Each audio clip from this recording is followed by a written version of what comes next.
Hello, my name is Nicholas Farber, and I'm a sophomore at the University of Maryland. And this past semester, I have had the opportunity to work on a usability study relating to email verification during online signup. And at a high level, we have been going around and essentially signing up to all sorts of different websites and trying to measure harms that can result whenever email verification is and isn't required. And to start it off with an example, so we had to sign up for this site called ship.com, and it's essentially just an online grocery delivery service, and they do not require you to verify your email. So when you sign up, you can enter any email. It doesn't have to be yours, and that can be either on purpose or on accident. Then you have full access to the site where you can order groceries to your house. However, if you do this, then the person that actually has control of the email, they can reset the password and take control of this account and see what you've ordered, where you've ordered it to, and if you have saved your payment information, they can actually use your saved credit cards to order groceries to their own house. So it's scenarios like this that we are really trying to explore and measure harms that relate to either email verification when it exists or when it doesn't.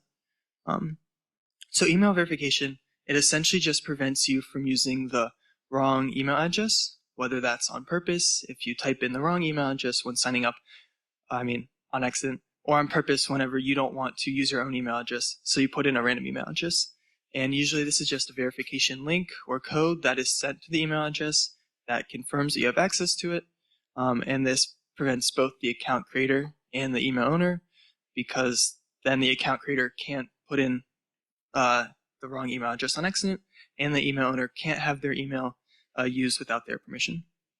And so we've been doing this as a sample survey from the Tranco website ranking list. So we've been going through a lot of the popular sites, just measuring them, trying to sign up, checking if they have verification or not, and attempting to measure harms.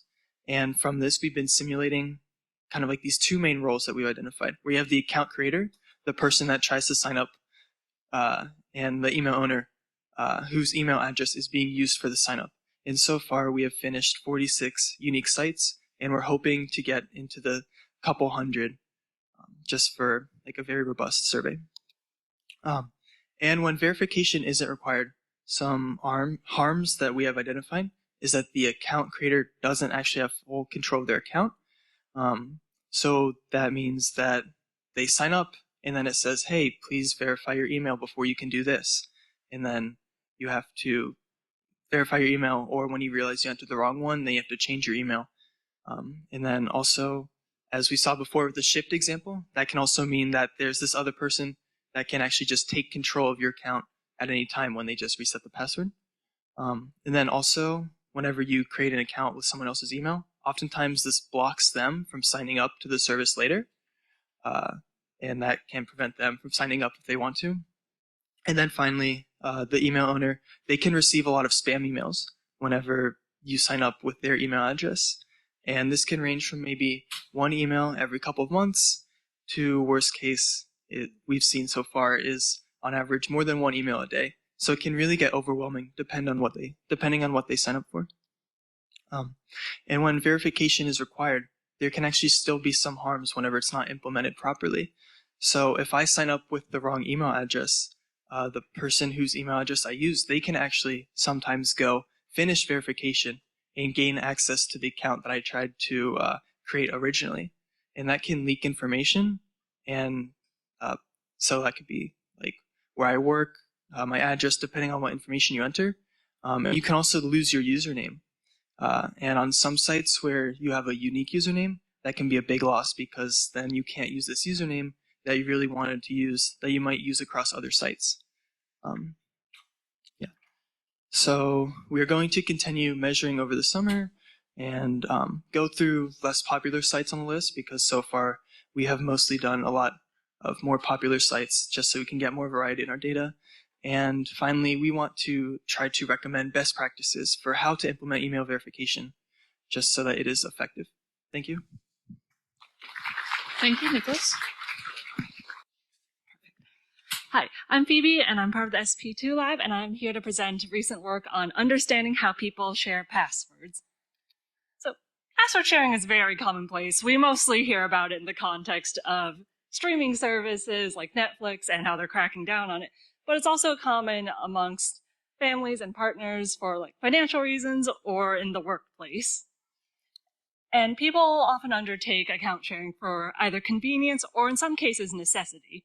And for these users, these priorities outweigh any potential security risks they might think of.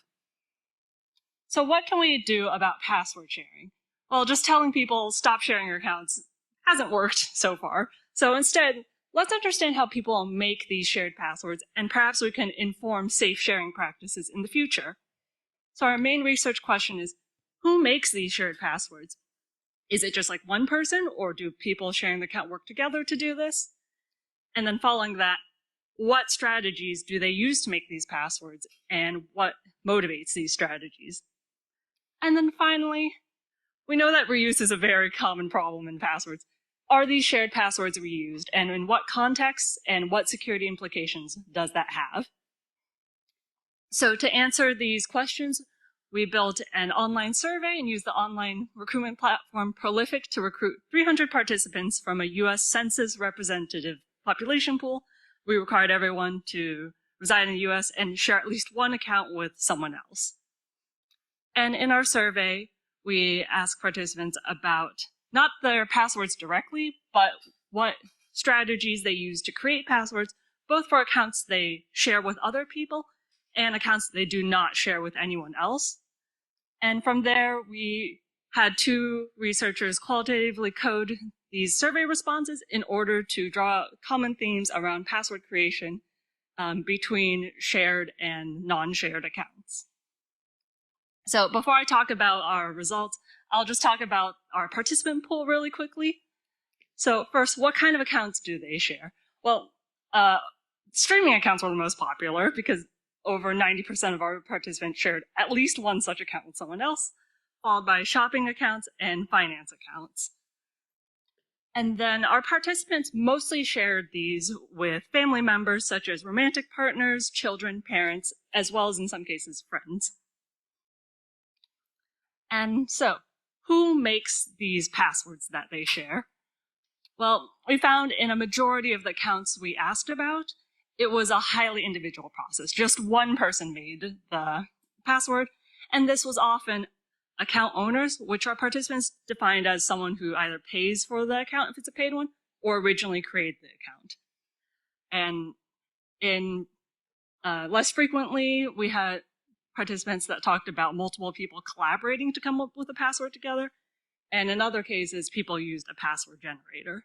So the main takeaway here is that non-owner users are very rarely involved in directly influencing password creation. So following this, what kind of strategies do people use to make these shared passwords? Well, from our participant responses, we observed a lot of very similar pressures and strategies as for single user passwords that were echoed in like previous literature on single user accounts. So for instance, participants talked about struggling with just having too many passwords to remember and rationing effort for accounts they deemed more valuable, such as finance accounts versus streaming accounts. And to cope with this, they used memorable passwords and often reused passwords. One key difference we observed is that participants often prioritized usability, so making passwords easier to remember for other users. And this was especially pronounced for accounts that were shared with very old or young users. So we have this participant quote, "Security is mildly important, but I mostly want an older, not so computer savvy relative to be able to enter it correctly." And then, are these passwords reused? Yes, 43% of our participants talked about reusing a password on a shared account, either exactly or a variant of. And this would happen on either other shared accounts, so for instance, like a family password, where the same group of people shared multiple accounts among them. In a more worrying case, sometimes these were used again on personal accounts. And this often happened when someone had a personal account that had a password reused with another personal account. They shared one of these accounts, but just never went back to update any passwords. And Our participants talked about reusing shared passwords roughly equally in the shared context and in the personal context. So what do we do about password sharing? There's a couple themes that popped up. So a lot of services probably don't want to encourage password sharing. So some participants talked about using password managers that were shared amongst the family that could cut down on reuse. And I'm interested in seeing, doing a study later for how usable this solution actually is. And another thing I'm interested in is, so all of these accounts are shared amongst family members, people you trust. And I'm interested in what will happen. What happens when trust breaks down and you want to stop sharing? Because that seems like a very tangled process to go through. Thank you for listening to my talk. We'll have the full paper published in SOUPS later this year, but I'm happy to answer any questions. Thank you. Thank you, Phoebe. Hi everyone, my name is Alan Liu, and I'll be presenting user perceptions and behaviors towards mutually dependent privacy controls in messaging, social media, and IoT devices. This research was conducted alongside my collaborators Nathan Malkin, Evan Zhao, who will be representing us at the poster session, and Michelle Mazurek of the SP2 lab at the Maryland Cybersecurity Center. As a brief background, we define mutually dependent privacy controls, or MDPCs, as a class of privacy settings that can provide the benefit of gaining some information at the cost of sharing that same information with others. A key aspect of MDPCs is that they must bundle the gain and the cost together, making them mutually dependent. Users must choose to have both or neither.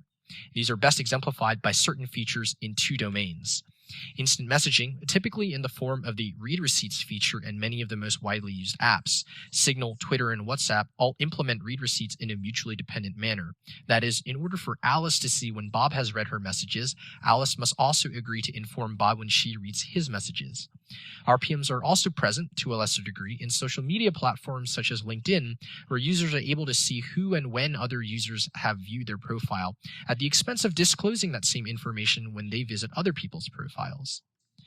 However, there remains a knowledge gap concerning users' attitudes towards MDPCs and how, if at all, MDPCs can affect user behaviors on various platforms across different contexts.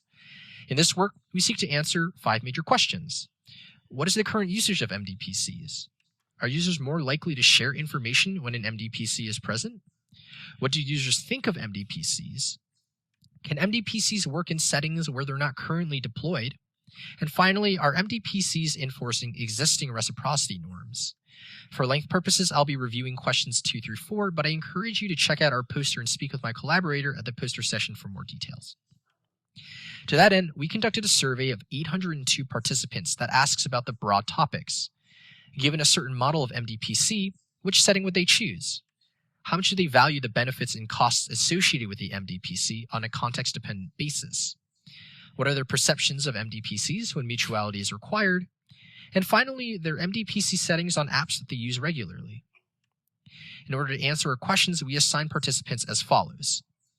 We expose them to 2 out of 3 total MDPC variants in order to compare those variants without making the survey too lengthy. We assign them to a specific domain in which they would have to think about MDPCs: instant messaging, social media, and IoT smart home devices, a domain where MDPCs are not widely implemented. And finally, we randomized order and framing. We tested 3 forms of MDPCs. The following descriptions are specifically for the instant messaging domain. In the linked form, users can see when their messaging partner has read their message, but only if their partners can see when users read messages as well. In the separate form, sending and receiving are separated, and users can manage those settings independently. As such, the mutuality aspect is not enforced, such that even if a user turns off sending read receipts, they can still receive them from their partners. And finally, the conditional form, which replicates the separate form, but adds a third option in addition to enabling or disabling. This third option allows users to send or receive read receipts conditionally based on their partner's settings. That is to say, if they receive read receipts from their partner, then they'll send them back in turn. One of our key findings is that people's behavior does indeed change in the presence of an MDPC, specifically that they are more willing to reveal information that they otherwise wouldn't. When a mutual exchange of information is required, more people choose to share information with others, and conversely, when this mutuality is removed, fewer people elect to share. This gap highlights the privacy loss that requiring mutuality incurs. This is an important consideration for system designers. By explicitly requiring reciprocity, they may be forcing their users to reveal data that they otherwise wouldn't. But regardless of any privacy concerns, participants do still feel that MDPCs are generally fair, specifically when mutuality is required. In particular, many participants note in their free responses that the requirement of mutuality was explicitly why they preferred the linked variant over more flexible variants that separated the sending and receiving of information. When we asked users if they experienced any norms or expectations surrounding read receipts, we found a wide range of views. Some, such as P14, felt that having read receipts off was of no issue to their social circle, and that any expectation to have it on could even be viewed as impertinent. But on the other hand, P89 expressed an expectation, or at the very least that it was a courtesy to have read receipts on in order to obtain prompt and timely responses. While several participants expressed the view that there were no social norms whatsoever surrounding MDPCs, our findings indicate that MDPCs both align with existing social norms surrounding mutuality, as well as give rise to novel norms of their own. The big takeaway for system designers is that while MDPCs do result in an overall privacy loss, they do align with people's perceptions of fairness and help enforce existing social norms, making them potentially useful in contexts that require negotiating between the rigidity of system security and privacy settings and the complexity of interpersonal dynamics, such as in the smart home. Thank you to my collaborators, our sponsors at Splice, and please do feel free to reach out to any of us and check out our paper and poster at the session today. Thank you.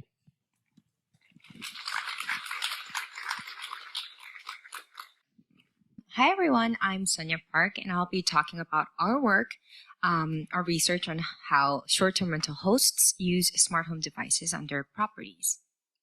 So first, I want you all to imagine your next vacation. Let's say that you are staying at an Airbnb. You arrive at your Airbnb, you're happy. You enter the property, you turn on the lights, you set the temperature as you like, and you relax at the balcony. Now, I also want you to imagine the data that you just created. So by entering the property using smart door locks, you may have left your ins and outs. By switching the smart lights on and off, you might have left your sleep patterns. By setting temperature on a smart thermostat, you might reveal your gender or age. And also, when you're hanging out at the balcony, you might be recorded by a smart camera. Sounds a bit creepy, but not all fictional. So short-term rental hosts are increasingly using smart home devices to manage their property, and a majority of work focuses on how guests are concerned about their privacy. Meanwhile, what we all know about hosts is that they're concerned about their own privacy. For example, guests accessing their data. We were wondering, is that really true? At the same time, a study found that hosts want to negotiate with guests want to negotiate with hosts about using smart home devices on rental properties. And we thought that for any kind of communication or negotiation to happen, we need to know how hosts use smart home devices on their rentals. So our research questions are 3, but focuses on how hosts use, manage, and disclose their devices to guests.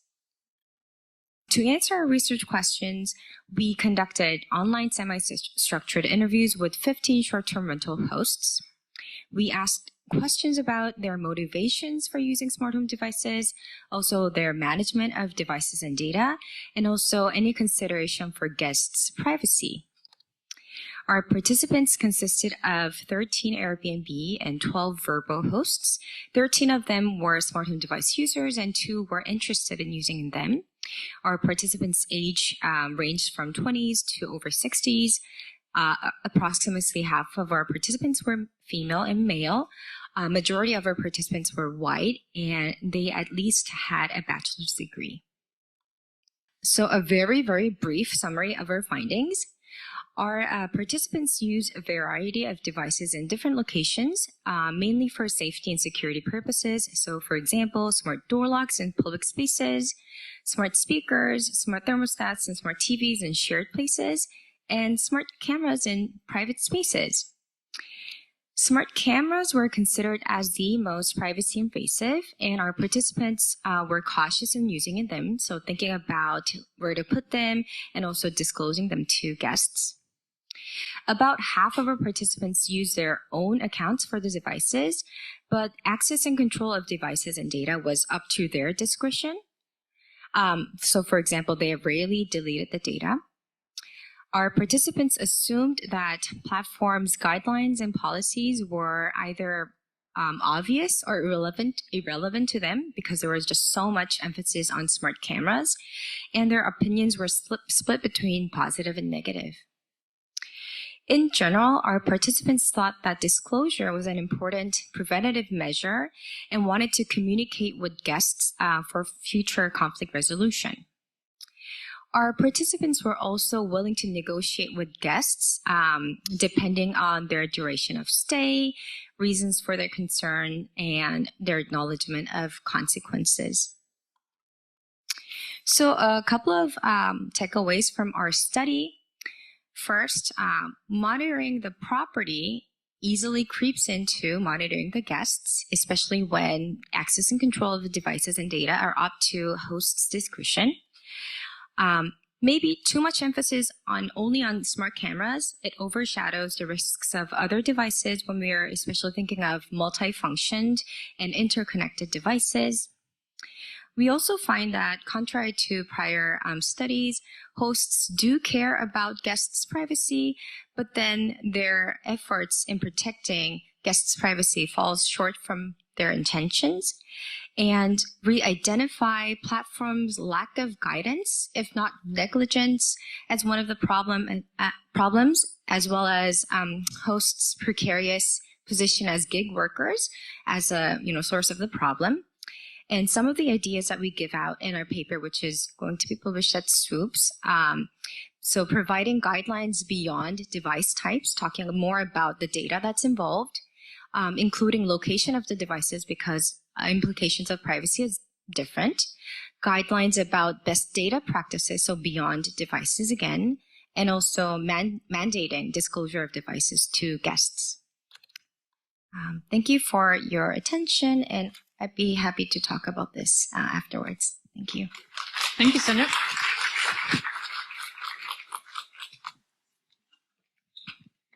So just in case anybody's not familiar with SOUPS, which Phoebe and Sonia both mentioned, this is the Symposium on Usable Privacy and Security. It's an annual conference. Okay. Yes. Hi, my name is Nathan Reiniger. I am a PhD candidate at the University of Maryland. This is some in-progress work that I'm doing with my co-authors, Eileen, Michelle, and Blaise. Both Eileen and Blaise are from the University of Chicago in the supergroup. I am a SP2 student with Michelle at University of Maryland. Today's talk is going to be about the consequences of online tracking.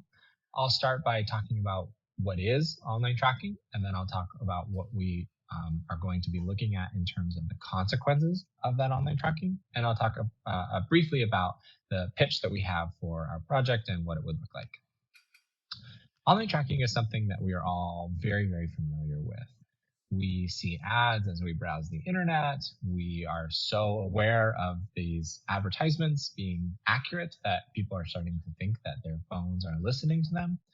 And these ads are actually slowing down our browsing devices. Research in online tracking had, a long time ago, started with measuring online tracking. So we were trying to see how often is tracking occurring on the internet and what types of tracking are occurring. Spoiler alert, it's occurring a lot, and there are lots of different types of tracking.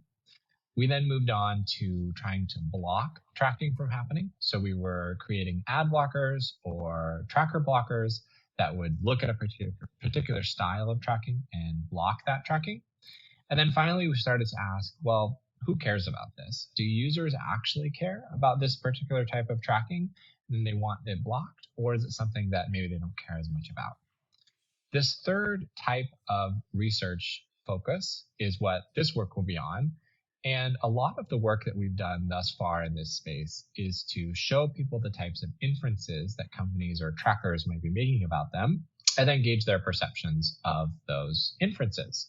Some of these inferences are incredibly specific and potentially sensitive and detailed. But what's interesting to note is that even then, people are kind of like about the inferences. So this is a perspective of a recent research paper that I conducted where we said we're going to show people some of these inferences. We're going to ask them questions about their attitudes and intents to use attitudes toward tracking and intents to use privacy protective tools. We're going to ask them that before, then we're going to show them these inferences, and then we're going to ask them that after, and we're going to see if they changed at all. And so we did find some statistically significant results in the use of private browsing modes. I want to use private browsing mode more after I'm exposed to this type of information rather than before, and same with the do not track tool. But we also found small effect sizes. So people are interested, but they're still in some ways not as interested in changing their behavior, or they don't find this information very monumental. So what we look at when we look at the entire perspective of what we're telling people about is we're talking to people about these privacy problems. We're saying, here are these inferences that a company might be making about you that affects your privacy, and then we're gauging how much they care. But actually, the data that we have about ourselves is much more consequential than that. This picture is something that's known as a geofence warrant. This one is where law enforcement went to Google for some information. So there was a crime that was committed, and it was something that happened in the past, and law enforcement officers did not have information to reach into that event and figure out who the perpetrator was. So they had no leads in the crime. But they did know that the perpetrator was carrying a phone. It was an Android phone. And so they asked Google if Google had any information on who was in the vicinity at a certain point in time. And that in that particular case, the law enforcement officers were able to track down who was the defendant in that case. And so we're seeing that data can be very consequential. There are a lot of consequences to having this data around, not just privacy. And our idea is to build a transparency dashboard similar to the ones we've built in the past, but to feature these types of consequences that people might be having because of their data. So maybe we have identified you as an unhealthy person, and therefore your health insurance rates are going to increase, or as a safe driver, and therefore your driver's insurance rates are going to decrease. We then want to assess participants' behavioral changes, their attitude changes, and their knowledge changes about that type of information. So those are the research questions we'll be asking. In summary, a lot of research thus far that's looking at the user's perspective in online tracking has been about the inferences people make about the user and what people think about those. Our approach wants to take a step back and look at the consequences of the data that people are leaking and ask the same types of questions. Do people change their behaviors, their attitudes, or their knowledge about that environment? You can find more about me on my website. I have it linked there. Thanks for listening.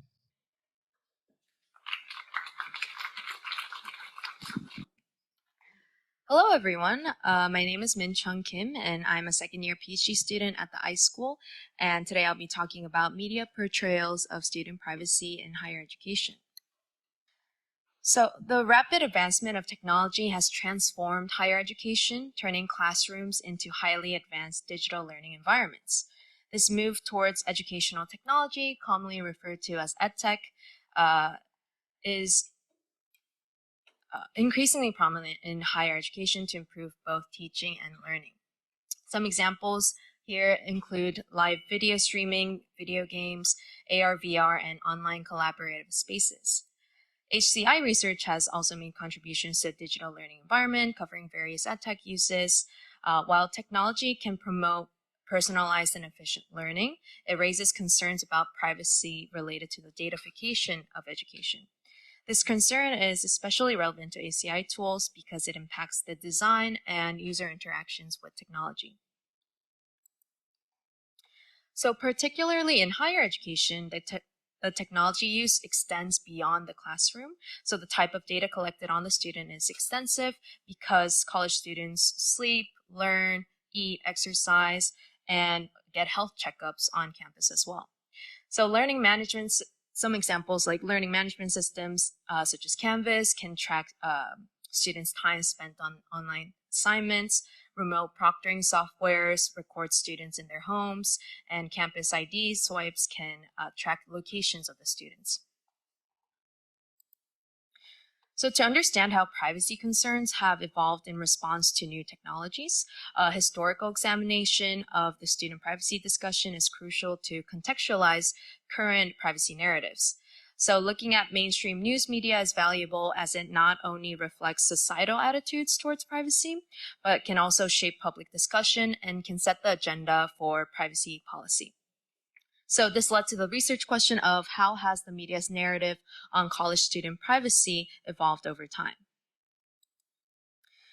So a qualitative content analysis approach was employed for this research. The corpus consisted of news articles from the ProQuest database, articles from top circulating newspapers, and between 2013 and 2023 were included to reflect technological developments such as an increased attention on big data analytics, and also to include times such as the COVID pandemic, which increased the adoption of such technologies.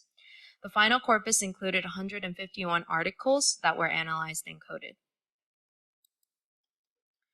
So there were two key findings. The first indicate that key events such as the impact of new technologies, legislative developments, and unique cases like the pandemic lead to an increased media coverage as privacy becomes more newsworthy through these events. And then second, over time, there is introduction of new technology, but underneath it still has the old problems that are being mentioned. So privacy is seldom reported as a standalone issue and is instead often intertwined with other issues, and the same problem and privacy concern were being discussed with just the technology being replaced over time. So to give an example of some of these themes of problems that were being mentioned alongside privacy, some of these were safety, health, freedom of speech, surveillance, and artificial intelligence. So an example of how these issues are tied with privacy would be news articles that report on balancing university boundaries, of monitoring social media activity of students, and how to deal with incidents when student activity conflicts with university standards. Another example can be facial recognition technology that can be used for campus safety, but then has faced backlash for being privacy invasive. So although the specific situations and technologies change over time, the media's narrative on college student privacy remains the same. Privacy is important. While technologies evolve, the fundamental challenge of protecting privacy is the same. So despite consistent signals that over time that privacy remains a persistent concern, there is a notable lack of legislative discussion in the media coverage. So as some of the takeaways for policymakers, leveraging the finding of new technology, old problem offers an advantage. There's no need to reinvent the wheel with each new technological development and pass another piece of legislation each time. Legislators can push for technology-proof privacy legislation, particularly for higher education, or even comprehensive privacy laws that encompass higher education. In a similar light, institutions can take steps to involve student input in the process of implementing university-level privacy policy as well. And for HCI researchers, this highlights the importance of prioritizing user privacy as a fundamental aspect of the design process and technological advancement, ensuring that privacy is actively considered and protected in all user interactions with technology. So the core purpose of educational technology is to help and support the learning experience for students. And while there has been a lot of focus on the technology aspect, we can refocus on the education aspect to maximize benefits of these technologies while still protecting privacy of the students. Thank you.